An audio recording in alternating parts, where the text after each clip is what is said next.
Voilà, nous sommes toujours en direct pour cette REF Souveraineté ici au MEDEF, au siège du MEDEF. Être souverain aujourd'hui entre réalité et fiction. Sur le plateau, nous avons Bruno Breton. Bonsoir, vous êtes le CEO de Bloom. Bonsoir à Émilie Mourin-Renoir. Vous êtes directrice membre du COMEX d'Air Liquide et en charge de l'innovation. Bonsoir Aurélie Vito, vous êtes docteur en sciences politiques, analyste à l'IHEDN, enseignante à Sciences Po Paris. Et nous sommes en vision avec Guillaume Gillet, directeur des affaires publiques du groupe d'Engie, qui est là avec nous. Et merci à Christian Saint-Etienne d'être également là, économiste universitaire, analyste politique, professeur au CNAM.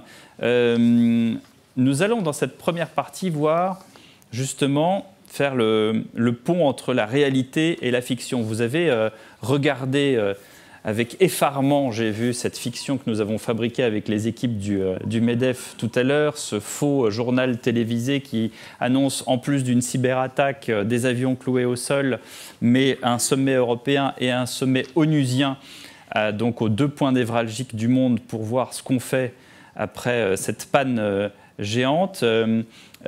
Question à Guillaume Gillet et à Émilie Mourin. Déjà, en une phrase, est-ce que vous pourriez me dire chacun, premièrement, est-ce que vous avez vous-même, au sein de vos entreprises, Air Liquide et Engie, prévu une telle possibilité ou est-ce que tout cela, pour vous, relève encore tout de même de la fiction? Et si oui, deuxièmement, est-ce que vos entités ont prévu des choses pour riposter? D'abord, Émilie Mourin. Bonsoir à tous. Alors oui, bien sûr ça ressemble, c'est assez terrifiant, ce qu'on a vu tout à l'heure, bravo à la réalisation, mais c'est des choses auxquelles on se prépare chez Air Liquide. Alors comment on se prépare à ça? Il y a 3 piliers pour nous sur les crises cyber qui peuvent arriver. Tout d'abord c'est la prévention, c'est la détection et c'est la réaction. La prévention, ça veut dire former nos collaborateurs, parce que la plupart des incidents cyber commencent par un comportement inadéquat de quelqu'un. La prévention, c'est aussi avoir des systèmes d'information qui sont opérationnels, qui sont à jour. La détection, c'est super important, parce qu'il faut pouvoir détecter immédiatement quand il y a un problème sur un système, que ce soit le nôtre ou des systèmes évidemment externes, et réagir assez rapidement. Et justement, la réaction, nous, chez Air Liquide, on s'entraîne tous les ans. On fait des exercices, donc un peu sur la base de ce que vous avez présenté, mais des scénarios un peu adaptés à notre monde chez Air Liquide.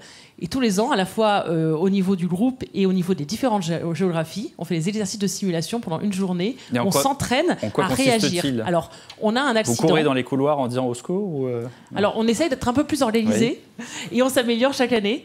Mais en gros, on a d'un coup un incident qui arrive et qui est très réel, enfin qui paraît très réel. Et on doit s'organiser pour essayer de... les premières heures comptent énormément, en fait. Déjà, donc, ça, c'est essentiel. Il faut réagir bien dans les premières heures, sinon l'incident se propage sur les différents serveurs. Et c'est celui qui crie au secours le plus fort qui a gagné, c'est ça? Alors, pas exactement. Mais il faut être organisé. C'est pour ça qu'il faut s'entraîner. Il faut s'entraîner à travailler en équipe. Qui va faire quoi? Et dans les différentes fonctions, pas uniquement l'IT. La communication est super importante parce qu'on sait qu'on va être directement interviewé par un journaliste. Interpellé, bien sûr. Voilà, qui ne sera pas forcément amical. Donc, Jamais. Donc, on s'entraîne aussi à savoir qu'est-ce qu'il faut communiquer, comment le communiquer aux employés, à nos clients. En fait, chez Air Liquide, on fournit quand même de l'oxygène pour les hôpitaux, de l'azote pour les industries qui sert à mettre en sécurité un certain nombre d'installations qui sont donc critiques. Si on arrête de produire, c'est pas juste une histoire de business, c'est aussi une histoire de vie derrière. Donc, il faut pouvoir produire. Donc, il y a des enjeux majeurs et on fait ces exercices de simulation tous les ans et chaque année on les perfectionne, on les a de plus en plus sophistiqués, de plus en plus terrifiants, mais on apprend les leçons de ces exercices et on s'organise de mieux en mieux pour réagir. Et bien sûr, les premiers enseignements, c'est on appelle l'ANSSI. Dès qu'on a un problème cyber, on appelle l'ANSSI, avec qui on est bien en contact. Qui a sa ligne coupée, donc vous ne pouvez pas les joindre. On est aussi capable de travailler en autonomie. Je vous donne des steps supplémentaires pour vos exercices. Et exactement, il y a des difficultés qui arrivent au fur et à mesure de l'exercice en général. Guillaume Gillet, je pense que vous nous avez entendu et que vous êtes connecté. Chez Engie, quelle stratégie justement a cette possibilité très alarmante? Alors, bonjour à tous. Et effectivement, bravo pour la vidéo qui était assez frappante. On a des mécanismes qui sont un peu du même type que ceux qui ont été décrits par l'intervenante précédente. Si vous le permettez, je vais peut-être plus me focaliser sur le sujet énergétique, parce que en fait, les scénarios un peu catastrophes, ce sont ceux qu'on a connus, nous, dans les 2 dernières années, en réalité. Hein. Oui, lorsque bien sûr. je regardais le sujet de la table ronde et de la journée dans son ensemble, en réalité, dans le secteur de l'énergie, vous avez eu une sorte de tempête à peu près parfaite les 2 dernières années, avec une crise géopolitique et évidemment une réaction russe qui jamais n'avait utilisé l'arme énergétique lors des conflits précédents et qui a décidé cette fois-ci de le faire. Vous avez eu un parc électronucléaire français dans une situation assez alarmante cet hiver, une sécheresse qui a provoqué moindre production d'hydroélectricité, des États membres de l'Union européenne qui adoptaient des règlements d'urgence en l'espace de 3 semaines, ce qui était du jamais vu. Donc j'avais envie de dire, d'une certaine manière, la fiction est devenue réalité dans le secteur de l'énergie. Mais est-ce que ça vous a surpris, Christian? Est-ce que ça vous a surpris, Guillaume Gillet? Est-ce que il y a plusieurs décennies, vous vous êtes dit chez Engie, vos prédécesseurs, tiens, il pourrait se passer ça? Ou est-ce que vous avez découvert et vous avez agi en fonction? Alors, objectivement, je pense que personne n'avait anticipé un cumul de situations qui ont amené à celles qu'on a connues. En revanche, je parle pour Engie, mais le niveau de réaction qui a été à la fois celui des gouvernements, celui de l'État français et des entreprises comme Engie, mais pas seulement, a été vraiment à la hauteur. Et c'est la raison pour laquelle, à part évidemment la hausse massive des prix de l'énergie qui évidemment a impacté l'ensemble des secteurs, le plus important, qui était la sécurité d'approvisionnement énergétique, a été préservé, effectivement. Et on apprend de cette situation, bien évidemment, pour l'avenir. Bruno Breton, vous êtes en plein dans ces scénarios alarmants dans votre quotidien chez Bloom, le quotidien des réseaux d'information, le vrai et le faux, les fake news. Je reprends encore une fois l'image de ce faux JT. Qu'est-ce que ça vous inspire ? Souvent, les entreprises ne sont pas très préparées parce qu'elles ne savent pas souvent bien écouter les signaux faibles qui permettent d'anticiper ce genre de situation. Et en règle générale, il vaut mieux faire ce qu'on appelle du pré-bunking que du debunking. C'est-à-dire qu'il vaut mieux anticiper un risque qui émerge et agir à ce moment-là plutôt que de réagir au moment où le problème est arrivé. Parce que, notamment dans le domaine des réseaux sociaux, c'est quasiment impossible de pouvoir le neutraliser et le gérer convenablement. Donc l'enjeu de ces entreprises, c'est de surtout ne pas attendre que la crise soit arrivée, mais c'est ce qu'on appelle faire du risque management, hein, c'est-à-dire avoir la capacité d'être connecté, de capter toutes les informations qui sont souvent révélées dans les réseaux sociaux, hein, en amont, de façon à pouvoir réagir bien avant que la crise soit arrivée. Et donc ça, c'est ce qu'on voit de la part des entreprises, des États, de l'Europe, on en parlait tout à l'heure, etc. Enfin, c'est un problème qu'on rencontre très souvent aujourd'hui. Et dans les expériences que vous devez vivre, vous, dans votre expérience de crise, je pense qu'il faut aussi intégrer la dimension des réseaux sociaux pour pouvoir ne pas se faire dépasser au moment où ça arrive. Et quelles clés vous fournissez justement à ces entreprises qui n'anticipent pas, sans vouloir faire fâcher personne? Voilà, l'anticipation, c'est le cas de la plupart des entreprises, donc je ne vais fâcher personne pour le coup. Mais disons que nous, on a des technologies qui permettent de détecter ces signaux. Et ce sont des signaux qui sont indépendants des API officiels des réseaux sociaux. Parce que si vous n'avez que les réseaux, si vous n'avez que les API officiels, vous n'aurez pas d'informations. Donc on accède à tous les signaux qui peuvent exister sur tous les réseaux sociaux. On le fait beaucoup hein, en ce moment en Ukraine ou ailleurs. Hein. Et on permet comme ça aux entreprises d'avoir suffisamment tôt en amont des informations sur des potentiels risques qui peuvent monter, quelle que soit la nature du risque, et de pouvoir se préparer par rapport à ça. Parce que si vous n'avez pas cette phase de préparation, vous ne pourrez pas gérer la crise convenablement. Aurélie Vito, avant de parler d'une zone du monde que vous connaissez bien, c'est-à-dire le continent africain, peut-être d'une manière générale, vous qui justement êtes analyste notamment à l'IHEDN, ce genre de scénario, on l'envisage au quotidien justement dans vos activités ? Oui, bien sûr. À l'IHEDN, on a donc mis en place la méthode des scénarios prospectifs qui vise justement à sensibiliser nos auditeurs, donc qu'ils soient issus du secteur privé ou de l'administration, justement aux méthodes qui existent pour identifier ce que Madame l'ambassadeur appelait les signes noirs. Et donc, on travaille sur différents scénarios. On a travaillé sur Taïwan, c'est pas une surprise. On a travaillé sur des scénarios un peu plus nationaux, sur la Nouvelle-Calédonie à horizon 2035, 2040. Donc voilà, on essaye d'inculquer cette méthode des scénarios prospectifs pour que les personnes issues du privé comme du public puissent un petit peu intégrer cette méthodologie à leur réflexion quotidienne. Et quand vous avez dit on a travaillé, ça veut dire vous avez fait quoi? On met en place des exercices de simulation qui visent justement à doter les auditeurs des différentes méthodes, puisque la prospective aujourd'hui, il existe différentes méthodes. On a choisi une méthode au sein de l'IHEDN qui est la méthode des scénarios prospectifs. Mais voilà, on met en place des exercices de simulation. Vous pouvez donner un exemple, un petit exemple justement de cet exercice prospectif? Oui, donc par exemple, si on prend l'exemple de Taïwan, l'idée c'est de choisir des variables qui sont impactantes pour l'avenir de Taïwan, que ce soit la politique étrangère chinoise ou l'investissement américain dans la région. Et on essaye de voir comment ces variables vont évoluer dans les prochaines années et quelles doivent être les réponses françaises et européennes, puisqu'on intègre toujours la dimension européenne à nos scénarios, pour répondre à l'évolution de ces variables. Christian Saint-Etienne, vous êtes en ligne avec nous. Beaucoup de choses ont été dites. Est-ce que, avec vous, j'aimerais faire un peu d'anthropologie. Comment est-ce qu'on s'est, j'allais dire, englué dans cette vision à court terme? On a sans cesse l'impression qu'on gère les affaires courantes. Alors effectivement, les dernières années, il y a eu beaucoup de catastrophes, en commençant par le Covid. Ensuite, il y a eu d'autres événements. Il y a eu la guerre en Ukraine. Entre-temps, il y a eu l'inflation. On n'arrive pas à avoir de vision parce que justement, on reste le nez posé sur la gestion des affaires courantes, comme je l'appelle. C'est particulièrement vrai en France depuis une quinzaine d'années. Alors, j'ai écouté la ministre des Affaires européennes tout à l'heure. On ne vit pas sur la même planète, visiblement, parce que heureusement qu'elle est partie. La dimension, oui, mais je leur ai dit la même chose si elle était là. Bien sûr, nous avons les mêmes valeurs que les États-Unis et souvent des intérêts divergents, mais un grand nombre de pays européens pensent que les intérêts américains sont à privilégier. La Pologne se vit comme le 51e État américain, c'est un premier point. Le deuxième point, c'est que l'Europe est une masse inorganisée en puissance sur le plan stratégique, elle ne pèse pas comme puissance.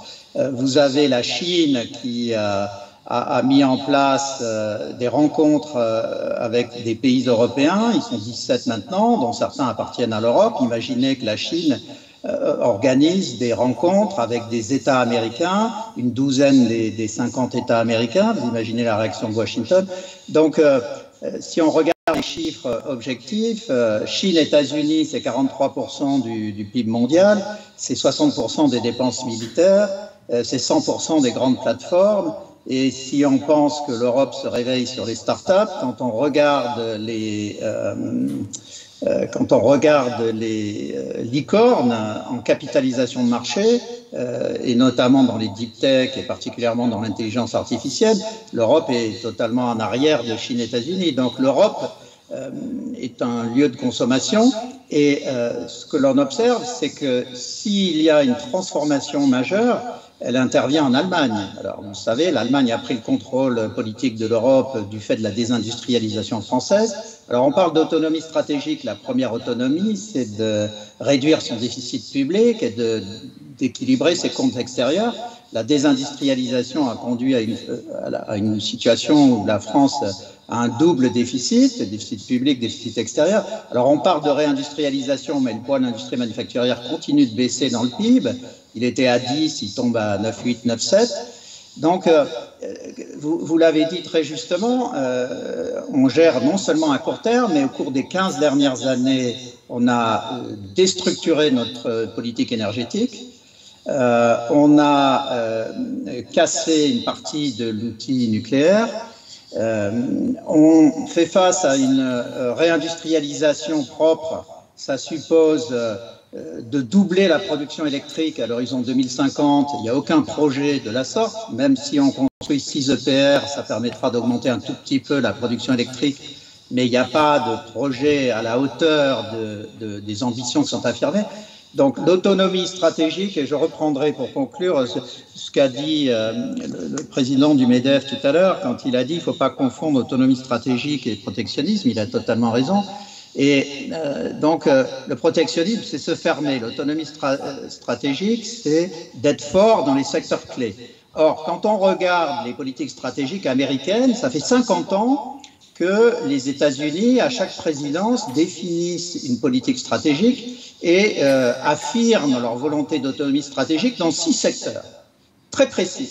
C'est la défense, évidemment. Si vous voulez être autonome, il faut être autonome en défense, il faut être autonome en finance. Alors en France, on n'aime pas parler de finance, la finance est sale, mais pour les Américains, si vous voulez être autonome et financer vos capacités de réaction, il faut avoir une finance puissante. Alors il se trouve que la France a potentiellement une finance puissante, mais on n'aime pas nos banques et nos compagnies d'assurance. C'est qui quand vous dites on n'aime pas nos banques, c'est qui? Le système politique. On vomit continuellement nos banques. Vous n'avez qu'à voir toutes les manifestations, on casse les agences bancaires. Il y a un certain nombre de présidents de banques qui ont dit récemment, dans les derniers jours, que c'était une façon de traiter les employés des banques qui était moyenâgeuse. Donc, en termes d'autonomie, vous avez besoin d'autonomie en défense, en finance, en agroalimentaire, vous devez nourrir votre peuple. C'est basique, les réflexions. Vous avez besoin de santé et vous avez besoin d'énergie. Ce sont les 5 domaines fondamentaux. Et comme nous sommes dans une révolution numérique, il faut avoir une autonomie numérique. L'Europe a laissé filer ses capacités dans le numérique. Et quand on regarde les réactions actuellement, l'Allemagne est en train de construire 4 usines géantes de fabrication de microprocesseurs et la France a du mal à ajouter une demi-usine à Grenoble avec des réactions locales violentes parce que cette demi-usine consommerait un peu d'eau. Voilà. Donc, il n'y a aucune capacité du système politique, comme on l'a eu dans les années 60 en France ou même 70, de se projeter à long terme. Donc, effectivement, dans votre question, vous avez toute la problématique. Effectivement, une politique stratégique, ça se construit sur 10-15 ans. J'entends bien, vous m'avez répondu sur le constat. Votre constat est plutôt dans la partie du verre à moitié vide, comme disait Laurence Boone. Elle regarde plutôt le verre à moitié plein. Mais bon, là, je ne peux pas la rattraper puisqu'elle est partie. Elle ne peut pas vous répondre. Juste sur vous ne m'avez pas répondu sur pourquoi. Si vous arrivez à ce constat, vous m'avez dit c'est le système politique. Mais plus précisément, qu'est-ce qui nous a empêchés? Vous avez dit les 15 dernières années, il y a eu une descente aux enfers, si on vous entend. Alors, oui. Ça vient d'où? Cette descente aux enfers vient d'une vision qui s'est installée en France au milieu des années 90, selon laquelle on était entré dans un monde post-industriel. Et donc, on a laissé filer notre système industriel. Souvenons-nous que les mots industrie ont été considérés comme des mots sales. Et par ailleurs, nous sommes depuis 30 ans dans la révolution de l'informatique et vous prononcez informatique, ça envoie les gens dormir. Donc, on n'a pas investi dans ces domaines suffisamment. Aujourd'hui, la totalité de nos systèmes informatiques, la plus grande partie de nos microprocesseurs sont importés. Donc, dans le numérique, nous n'avons aucune autonomie. Si vous aviez un conflit sur Taïwan, ça assèche totalement les fournitures de microprocesseurs et une grande partie de l'industrie européenne s'arrête, sauf en Allemagne où ils sont en train de construire massivement des usines de microprocesseurs. Donc là, l'idée que nous étions entrés il y a 25 ans dans un monde post-industriel, post-travail, est une idée qui a dominé la politique française pendant 20 ans. On pourrait même ajouter un monde post-énergétique, puisque, au fond, l'énergie allait venir miraculeusement du soleil ou du vent. Et donc, dans cette vision post-énergie, post-travail et post-industrie, on a laissé filer tous nos instruments de souveraineté. J'ai compris. Et si je dis ça, d'ailleurs, c'est pas pour pointer le fait que le verre est à moitié vide, c'est pour pointer les zones où il faut agir. Par exemple, si vous voulez réindustrialiser, il faut des zones pour mettre des usines. Or, nous avons mis en place une politique de zéro. On va y venir, si vous le voulez bien. Voilà. On va y venir. On va y venir, si vous le voulez bien, Christian Saint-Etienne. Merci beaucoup.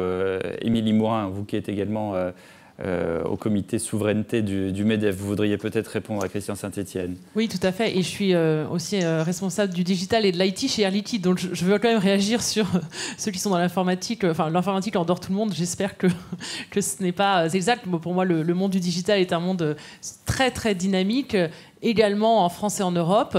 Et donc, pour faire le lien aussi avec ce dont on discute dans la commission souveraineté aussi du MEDEF, mais pour moi, la souveraineté et l'autonomie stratégique, c'est avant tout comprendre et maîtriser ses dépendances. Donc ça ne veut pas dire tout relocaliser en France, hein, c'est pas possible.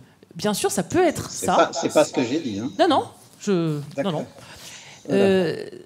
Ça peut être de relocaliser certaines industries, certaines productions, quand on considère que c'est absolument critique, mais ça passe par plein d'autres choses. Ça passe déjà par comprendre ces chaînes de valeur et ces dépendances, et ça, je pense que la plupart des grandes entreprises ont vraiment réagi fortement et l'ont fait suite aux différentes crises, à la fois la crise sanitaire et ensuite la crise énergétique liée à l'Ukraine.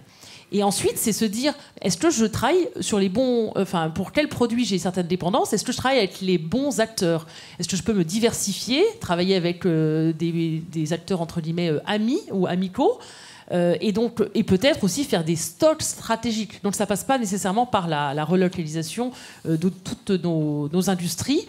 Et pour certains sujets, là je rejoins l'intervenant précédent, oui, l'Europe est entre guillemets en retard. Le cloud, par exemple, oui, quand on est une grande entreprise, on travaille avec des acteurs du cloud américains. Mais à quel point en retard? C'est la situation est grave mais pas désespérée, ou est-ce qu'on ferme boutique?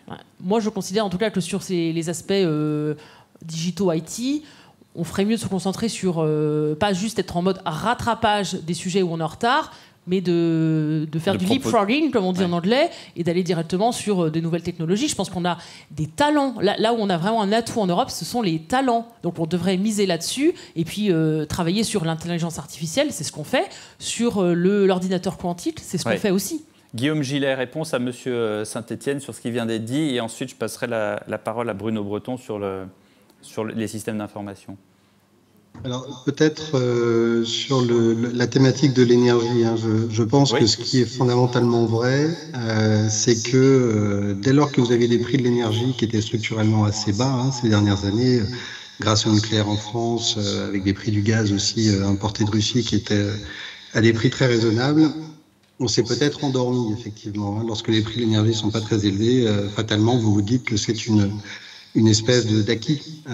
En réalité, la crise en Ukraine, mais pas seulement, évidemment, le parc électronucléaire fonctionnant à moitié cet hiver, tout ça nous a rappelé que l'énergie n'était pas gagnée. C'est vrai qu'on avait un focus extrêmement fort sur la décarbonation, qui était un peu le driver dans le domaine de l'énergie. On a réalisé qu'en fait, on avait oublié de traiter la sécurité d'approvisionnement énergétique. Et puis, ce qui va, le corollaire des prix de l'énergie et de la sécurité d'appro, c'est la compétitivité d'une économie au sens large. Et effectivement, le sujet de l'industrie, et si on réindustrialise, effectivement, il faut deux choses. Il faut d'une part avoir la disponibilité de l'énergie, qu'elle soit électrique, qu'elle soit gazière. Et donc là, on a un vrai sujet, je partage l'analyse de Christian Saint-Etienne. Et l'autre point, c'est avoir des prix compétitifs. Et aujourd'hui, on est effectivement dans cette nasse où, au-delà de tous les éléments dont j'ai parlé qui avaient généré cette crise énergétique récente, vous avez dans le même temps de très grands acteurs comme les Américains qui se réveillent à la fois sur la décarbonation et sur la nécessité d'avoir une industrie verte pour développer cette décarbonation. Et donc, on va pas s'en plaindre qu'ils se réveillent. Ça fait des années qu'on attend qu'ils se réveillent, pour le coup. Exactement. Moi, je partage votre avis. C'est bien qu'ils se lancent dans la course à l'accord de Paris. Hein. C'est le post-Trumpisme bienvenu. En revanche, évidemment, ça fait peser sur l'Europe une menace, puisque d'une part, en termes d'industrie, ils ont un pouvoir extrêmement fort et ils ont, avec l'Inflation Reduction Act, investi près de 400 milliards de dollars. Et d'autre part, l'avantage concurrentiel qu'ont les États-Unis aujourd'hui, c'est un prix de l'énergie qui est encore, malgré la baisse des prix de l'énergie en Europe, est encore nettement moins élevé qu'en Europe. Et donc, fatalement, vous avez une distorsion de concurrence qui se crée aujourd'hui avec une politique assez agressive des Américains. Je dirais que ce ne sont pas les seuls. Quand vous regardez ce que fait le Canada, le Japon, c'est une bonne chose que tout le monde entre dans cette course de la décarbonation. Mais évidemment, ça challenge l'Union européenne qui, pendant longtemps, a été quand même un petit peu le poisson pilote de la décarbonation de l'économie au niveau mondial. Bruno Breton, vous me disiez que la principale faille de l'Union européenne en ce qui concerne les systèmes d'information et les réseaux sociaux, c'est qu'on n'a pas un Facebook européen, on n'a pas un réseau social. On n'a pas du tout de réseaux sociaux. C'est le désert. C'est-à-dire qu'il y a des réseaux sociaux américains, des réseaux sociaux, il y a Vicontact maintenant en Russie qui est très puissant, il y a des réseaux sociaux chinois, il n'existe pas de réseaux sociaux européens. Il n'existe pas de réseaux sociaux français, ni allemands, ni européens. Il n'y a rien du tout. Et donc ça, c'est un véritable problème lorsqu'on parle d'autonomie. On a essayé pourtant d'en faire un. Je ne pense pas qu'on ait essayé beaucoup, parce que ça demande quand même pas mal d'investissement, mais je trouve que c'est une situation qui est historique en matière de désinformation, d'information.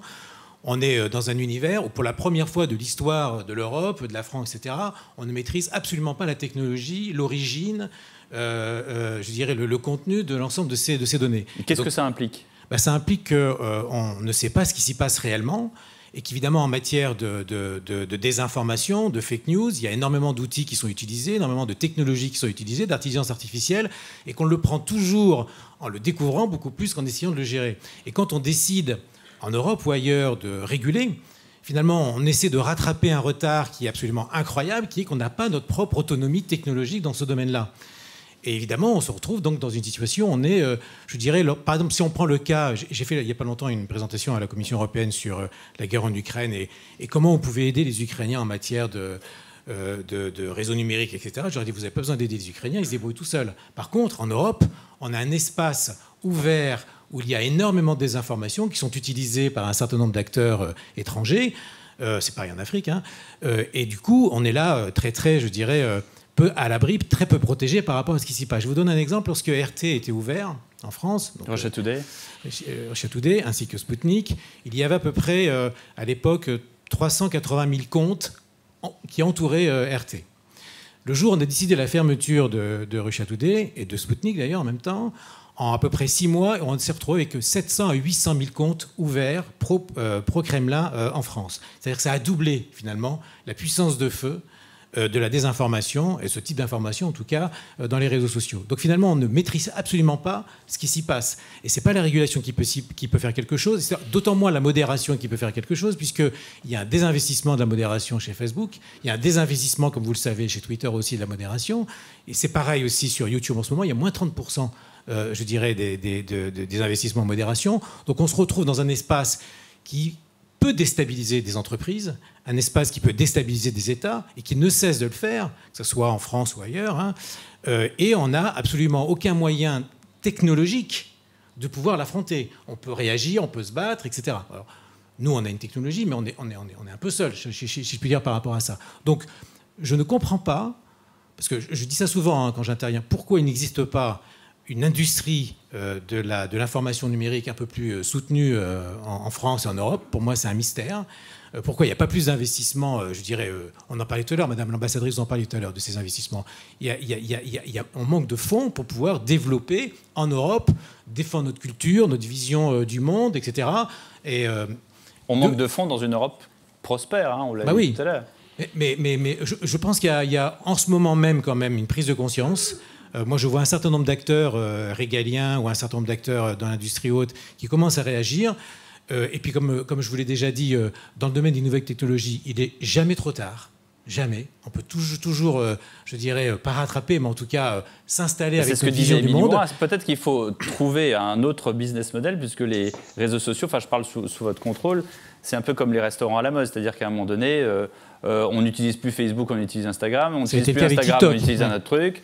Et puis maintenant, il faut peut-être TikTok, aujourd'hui, le réseau social le plus influent au monde. Hein, c'est des taux d'engagement qui sont 1000 à 10 000 fois plus que Twitter aujourd'hui. Émilie Mourin, vous avez une idée de ce qu'on pourrait inventer? Un réseau social à l'européenne, vous y croyez? Ou à la française? Je suis pas dans vous le domaine avez parlé de high-tech tout à l'heure. Voilà, je ne suis pas dans le domaine des réseaux sociaux au sens où nous, on est quand même utilisateurs avant tout chez Air Liquide. Hein. Donc, est-ce que ça va passer par créer un nouveau réseau social? Peut-être. Est-ce que ça va passer par revoir le business model des plateformes existantes? Est-ce que ça, c'est crédible? En tout cas, ouais, les questions restent ouvertes. Les questions restent ouvertes. Aurélie Vito, si on élargit cette souveraineté, puisqu'on parle quand même de la souveraineté au reste du monde, notamment aux confins de l'Afrique, que vous connaissez bien, nous assistons aussi à une sorte d'offre et demande de la souveraineté. Là où des pays de l'ancien continent, la France évidemment en premier lieu, ont perdu énormément de marchés, des pays nouveaux, on les a cités, la Chine et la Russie, investissent et développent. Pour rejoindre ce qu'on disait à l'instant, qu'est-ce qui s'est passé ?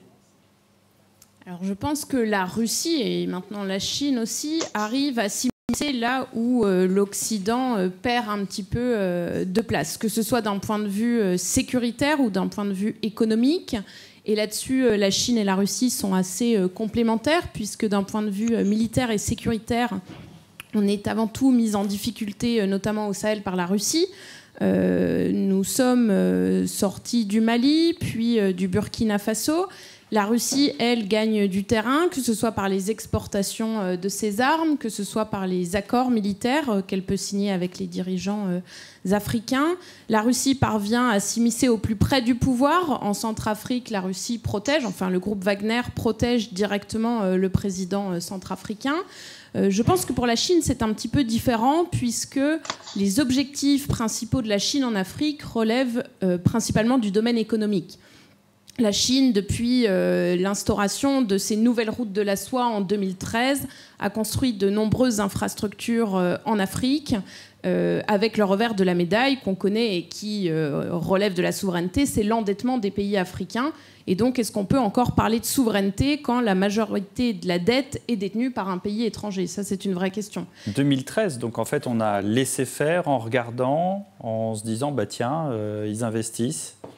Alors au début, la Chine a investi essentiellement l'Est du continent, là où la France était peut-être moins présente historiquement. Donc... Ah, chouette, on a une excuse. C'est pas une excuse, mais je pense qu'on a progressivement perdu des parts de marché. Et on parle de la Chine, mais aujourd'hui, il y a aussi de nouveaux acteurs. D'un point de vue militaire, on parle de la diplomatie du drone pour la Turquie. Donc la Turquie commence à être un acteur sécuritaire et militaire. On l'a vu en Libye. Elle ne commence pas, elle est déjà une des plus grandes armées d'Europe, si on compte l'Europe hors UE. En Afrique, pardon. Je voulais dire, voilà, un acteur sécuritaire en Afrique. On l'a vu en Libye notamment. Et voilà, la diplomatie du drone devient un vecteur d'influence de la Turquie en Afrique. C'est aussi vrai pour l'Inde, qui gagne des parts de marché dans des marchés de niche, des secteurs de niche, que ce soit le pharmaceutique par exemple. Mais encore une fois, ces pays interviennent en Afrique essentiellement via l'Est du continent, là où la France était historiquement présente, plutôt à l'Ouest. Donc on met un peu de temps à voir venir ces nouveaux acteurs. Aujourd'hui, je pense qu'on est pleinement conscient de cette nouvelle forme de concurrence.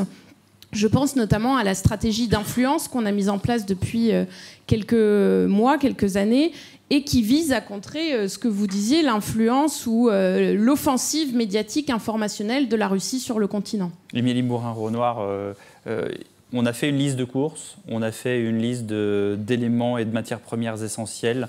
On en a un petit peu parlé avec Laurence Boone. Ça fait partie, j'allais dire, des garde-fous de cette souveraineté qu'on essaye d'une certaine manière de rattraper. Oui, là, vous mentionnez donc le Critical Raw Material Act qui a été présenté par la ministre Laurence Boone tout à l'heure. Je pense que c'est un très bon élément. C'est très positif. Ça veut dire que l'Europe se met en branle. Et là, on anticipe. On n'est pas dans la réaction et attendre en 2030 de se dire ah mince, en fait, on a besoin de beaucoup de lithium pour faire des batteries pour les véhicules électriques et on n'en a pas. Là, on prend, je pense, les devants. À la fois pour produire, processer et puis recycler ces matériaux dont on va avoir besoin. Rien que la demande en lithium va être multipliée par 11 entre maintenant et 2030. Et on a des ressources en Europe. Donc ça, c'est une très très bonne nouvelle, je trouve. Et du coup, ça m'incite à penser plutôt que le verre est à moitié vide qu'à moitié plein. On a fait, à part le lithium, vous avez d'autres... Oui, il y a d'autres éléments, évidemment, tous les métaux rares qui sont utilisés et qui vont être critiques. Alors, le cobalt, il y en a toute une série qui vont être critiques, en fait, pour deux choses. La transition énergétique, donc l'éolien, les batteries électriques, etc., et la transition numérique. Christian Saint-Etienne, je reviens vers vous, non pas pour le constat, mais sur les solutions. On a abordé un peu les stratégies ou les pans sur lesquels on pourrait s'appuyer pour améliorer cette souveraineté qui nous échappe. Bien sûr. Donc, ce qu'il faut comprendre, c'est que même au niveau de la France, nous avons des capacités d'action majeures. Une vraie politique d'industrialisation qui notamment répondrait à tout ce qu'on a dit sur la nécessité de recréer des filières d'approvisionnement. Ce qui a été dit, qui est très important sur les réseaux sociaux, la France pourrait faire des choses beaucoup plus offensives dans tous ces domaines. Sur le plan militaire, on vient d'annoncer une LPM qui semblait considérable puisqu'on sort un chiffre de 473 milliards, puis ensuite on se rend compte que sur tous les armements clés, on réduit les commandes. Donc, en fait, il y a un moment où il va falloir faire des choix. On parle d'économie de guerre, et puis on vient d'apprendre que l'entreprise du centre de la France qui produit des matériels cuirassés n'a pas de commande. Voilà. Donc, à un moment donné, il va falloir faire des choix extrêmement offensifs. Prenons un exemple. On veut développer massivement, et le président de la République l'avait annoncé dans son discours de Belfort il y a un an, le photovoltaïque, et je suis totalement favorable à ça. Mais du photovoltaïque avec des panneaux photovoltaïques importés de Chine, c'est une stupidité totale. Or, le CEA a déposé des brevets tout à fait exceptionnels sur la production de nouveaux panneaux photovoltaïques. Ils ont été achetés par l'ENI, la grande entreprise pétrolière italienne qui construit des usines géantes en Sicile de panneaux photovoltaïques. Pourquoi l'État français ne favorise pas l'émergence d'une filière de production de panneaux photovoltaïques sur le territoire français sur la base des technologies du CEA? On avait un réacteur du futur Astrid qui a été fermé en 2019. Voilà, on voit bien que dans beaucoup de domaines, il y a des incohérences sur les politiques stratégiques qui pourraient être corrigées. Je pense que le potentiel de la France est très significatif et les moyens à mettre en œuvre ne sont pas si colossaux que ça. On parle de France 2030, mais c'est quelques dizaines de milliards sur un horizon de 7-8 ans. En fait, vous pouvez réindustrialiser la France et retrouver votre autonomie dans les filières que je citais tout à l'heure, sur la défense, sur la santé, sur l'agroalimentaire. Sur l'agroalimentaire, par exemple, c'est l'inverse qui se produit, vous le savez. Hein, en termes d'approvisionnement de légumes et de fruits, nous sommes tombés à la moitié de ce que consomment les Français, par négligence et par des accumulations de réglementations contradictoires. Donc c'est dans tous ces domaines, si on voulait relancer les productions nationales, qui sont d'excellente qualité, nos entrepreneurs sont exceptionnels, quand on les laisse travailler, il faut une politique qu'on peut financer avec 30 ou 40 milliards d'euros par an. Or, la dépense publique en France, c'est 1300 milliards. Donc, en fait, il n'y a pas besoin de relever les impôts, ce sont des nouvelles affectations de nos dépenses et de nos recettes. C'est l'aiguillage qui doit changer. C'est l'aiguillage qui doit changer. Et vraisemblablement l'aiguilleur aussi. Ça, c'est votre point de vue, Christian Saint-Étienne. Guillaume Gillet, sur justement la digression de M. Saint-Étienne, pas la digression d'ailleurs, j'allais dire le développement de M. Saint-Étienne sur le photovoltaïque. J'ai failli l'interrompre en lui disant, mais je m'en remets à vous, peut-être parce qu'on intervient beaucoup sur l'éolien. Est-ce qu'on ne peut pas faire tout en même temps et du coup, on privilégie l'éolien par rapport au photovoltaïque, ou est-ce que je me trompe ? En écho à ce qui a été dit par Air Liquide, en fait, il y a une volonté de réponse européenne aujourd'hui, et ça me permet quand même de mentionner que la souveraineté française, de mon point de vue, la France est toujours plus puissante avec l'Europe, quoi qu'on en dise. Et quels que soient les bisbilles qu'on peut avoir entre la France et l'Allemagne notamment, et notamment sur les sujets énergétiques. Ah, on a des bisbilles. La France, sur le nucléaire en particulier, mais la France est plus forte avec l'Europe, et il n'y a aucun doute là-dessus. Donc en fait, quand on raisonne en termes de souveraineté, il faut raisonner en termes de souveraineté française, mais aussi souveraineté européenne. Et ce qui a été dit sur les réseaux sociaux, sur le numérique, rejoint ça. La force de frappe européenne sera toujours supérieure désormais à la force de frappe de la France toute seule. Sur les panneaux photovoltaïques, donc ça rejoint ce qu'on disait auparavant, c'est-à-dire qu'on a privilégié tout ce qui est politique de décarbonation de l'énergie, sans nécessairement mettre le pendant qui est le pendant industriel. Et on a mentionné les Critical Raw Material Act. Il y a aussi ce qu'on appelle en mauvais français donc le Net Zero Industry Act qui a été proposé par la Commission européenne, qui est une espèce de réveil, de rebond par rapport à ce que les Américains développent avec l'Inflation Reduction Act. Donc il y a, je le partage, il y a un espoir de reconquérir des chaînes de valeur et de les réimplanter en Europe. Alors il y a cette usine de PV d'Enel en Sicile. Il faut aussi avoir conscience qu'on est dans une compétitivité, une course à la compétitivité qui est telle qu'à la fin, Le gros sujet, c'est savoir combien vous coûte votre PV issu du CEA construit en Sicile par rapport à du photovoltaïque, alors qu'il sera construit peut-être en Chine demain, mais peut-être en Inde aussi, peut-être aux États-Unis avec les mesures qui sont mises en place. Donc, mais la réappropriation des chaînes de valeur, autant que faire se peut, parce qu'encore une fois, il ne faut pas rêver d'une autarcie qui ne sera ni française ni européenne pour le coup. Et on a mentionné l'importance de la diversification de l'approvisionnement, qui est une autre forme de sécurisation une autre forme de souveraineté, hein, ne pas dépendre que d'un seul pays ou d'un seul approvisionneur. Ça, c'est tout à fait clé. Et l'autre point qui me semble tout à fait fondamental, c'est cesser de faire de la complexité à l'européenne. Alors, je suis un Européen convaincu, mais il faut devenir agnostique. Et tout le débat qu'on a sur le nucléaire versus les renouvelables, etc., me semble d'un autre temps. Évidemment, alors, en réponse à Monsieur Saint-Étienne, le solaire produit de l'énergie, l'éolien produit de l'énergie, la biomasse produit de l'énergie. Et donc, je pense qu'il faut cesser d'opposer les solutions, être très pragmatique, les mettre ensemble et travailler sur cette base à la souveraineté, dans mon cas, celui qui m'intéresse le plus, énergétique. Donc, soyons agnostiques, pragmatiques. Et optimistes. Et puis, dernier point, le réveil de l'Europe et de la France, effectivement. C'est-à-dire se dire que au moins l'initiative américaine est un grand coup de pied dans la fourmilière et il faut espérer que ça permette effectivement de se remettre en marche vers l'industrialisation, la réindustrialisation verte de la France et de l'Europe. En un mot, tous les trois qui sont sur le plateau, qu'est-ce qu'on peut améliorer encore? Oui, Vito. Peut-être continuer quand même à avoir une lecture globale. Parce qu'aujourd'hui, on se focalise essentiellement donc quand même sur l'Ukraine et à juste titre sur l'est du continent européen, mais ne pas oublier ce qui se passe ailleurs. Et je pense au sud du continent européen. Il y a des enjeux majeurs qui vont se jouer sur le continent africain dans les prochaines années, des enjeux démographiques, des enjeux liés au changement climatique.